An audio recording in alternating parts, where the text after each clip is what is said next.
Hi, everyone. Welcome to the I Am Real Estate Show with Ray Smith, Sandra Johnson, and Danielle Johnson.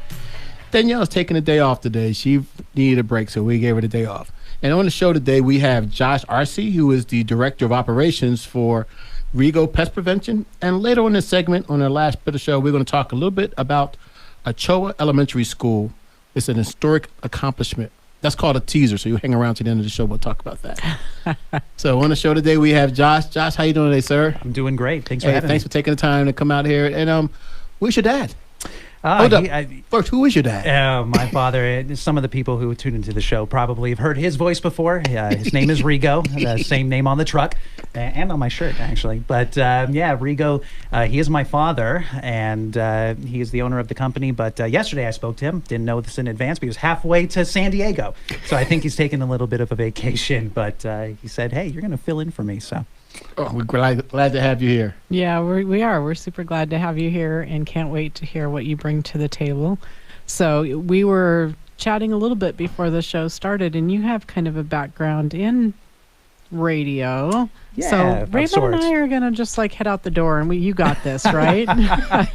Yeah, no, absolutely. So, I never had dreams of being in pest control or, following in my father's footsteps. And in fact, I went to school originally at the University of Arizona and then moved to Phoenix to finish schooling for audio engineering.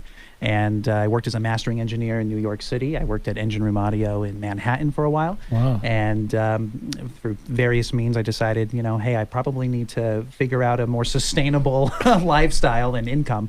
And I didn't really know where to turn. I ended up back in Tucson, and I was approached by Rigo, and he said, hey, you want to fill in for the summer and make some money? And I said, sure. Well, almost 10 years later, here I am, and it's been a great ride. But yeah. As the Director of Operations, you do a lot more than just going out there and doing pests. So want to tell us a little bit more about what else you do for the company. Yeah, absolutely. So, originally when I first started, as I mentioned, I did run a pest control route. I was just a guy in a truck driving around, actually in the Saddlebrook area, doing pest control. Moved on to doing termite inspections and providing those state reports that you guys are all too familiar with. Yeah. And while I still do a little bit of all of those these days, I really work with numbers and and really try to drive efficiencies at the company and figure out where we're falling down and make us not only more reliable but just more productive and better company. How is that working with your dad? Actually great. So I kind of mentioned this earlier when we were talking before the show, but we've also been blessed. One of Rigo's early investors and business partners now works for the company as well. He's got an office there on site, and I've been working closely with him, and it's actually been a very seamless transition. I will say that I've been very blessed that not only them, but also Rigo himself has really trusted me with a lot of the experience that I've had and a lot of schooling I have to implement new technologies at the company to really kind of move us forward and level us up. And it's been pretty seamless. I'll tell you, Rigo is amazing, and we absolutely. absolutely love him. But there's only so much one human being can accomplish in a day, and Rigo does about twice that. At least. I say it all the time. I think he is.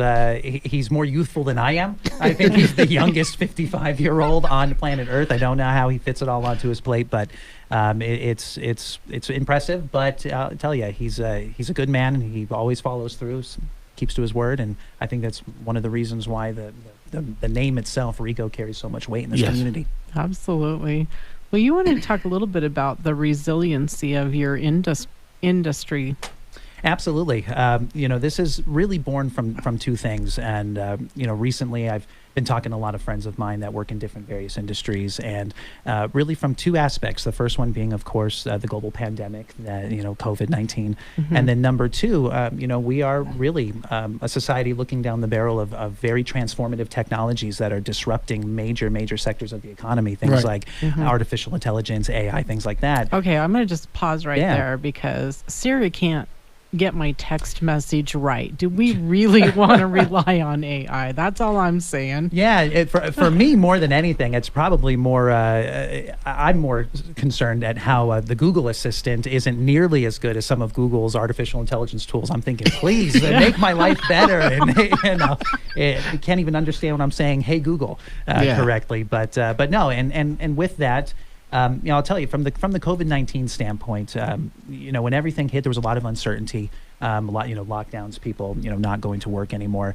And, there was a little bit of a lull period, especially at first where, we weren't sure what was going to happen, but probably about a month or so, 30 days or so in, the phone really started ringing. And it turns out that, people might be averse to getting sick, but they're also still averse to having scorpions in their child's bedrooms. And, one of probably the biggest things we've had to navigate is really the economy more than anything. Between some of our supplies and having shortages of product during the pandemic, prices going through the roof, and of course now gas prices are outrageous. Yes. Yeah. The cost of business has easily gone up, but the phone keeps ringing, and really we've been blessed to find that we work in an industry that seems to be pretty resilient to just about anything. And lately, my advice has been, to friends and other colleagues in other industries that, if they're really looking to get involved in an industry that, they're going to be confident that it's not going to be flushed out by technology tomorrow, that pest control is actually a fantastic industry to get into, and it's one to grow with. Can we go follow up on that and saying, what does that take? I heard you say you have to get a license and stuff like that. So go through a little bit of process. Yeah. What does it take to become a pest inspector? Absolutely. So as far as pest control, it's really broken into different licenses. This is all governed and managed by the Office of Pest Management of Arizona. And there's one major license that every pest control professional holds. It's called CORE. Everyone has to pass that. It's going to be, understanding that, pesticide labels are the law. What is the concern of using, misusing pesticides, things like that. But then it breaks out from there. And so, for example, when you have one of our inspectors show up on a property to do a termite inspection, they are certified not only in CORE, but they also have a termite inspection license that allows them to legally sign those WDI reports, and then also a license that allows them to draft estimates, a treatment license. But that extends well beyond just general insect control. There's also certifications for weed control. There's certifications for aquatic, pesticide use as well. It's there's quite a robust offering of licenses. So depending on what you're going to specialize in and go into, you need to hold those appropriate licenses, and that is something that most pest control companies will assist in if you wanted to get involved in the industry. I don't know of any company that requires you to be licensed before hiring. Yeah, we're always amazed at how much hiring Rigo Pest does, because you guys are leaders in the industry and you're constantly growing. Yeah, absolutely. In fact, I just actually set up 2 of our newest technicians with their technology this week. So that's another 2 to add to the to the Rigo roster. Yeah. But absolutely, it has gotten a little bit higher tech, hasn't it? As far as you would probably see techs with their computers and producing invoices or whatever right on site. Absolutely, and I will say that that's also a matter of what's being required of us. The requirements have gone up, I think, across the board as technology's improved. We all as an industry have leveled up as well. And, when I first started, this is actually anecdotal, but when I first started working for Rigo Pest, in the very first year of WDI reports I did were paper. Wow. And we drew schematics by hand, but nowadays it's all digital. That's cool. We're here with Josh Arce, who is the Director of Operations for Rigo's Pest Prevention. We'll be back on the other side. If you want to listen to us a little bit more, if you're going to do a podcast or hear us on our show, go to our Facebook page on IamRealEstateShow.com and on our YouTube page over I Am Real Estate. And check us out. We'll talk to you on the other side with Josh Arce.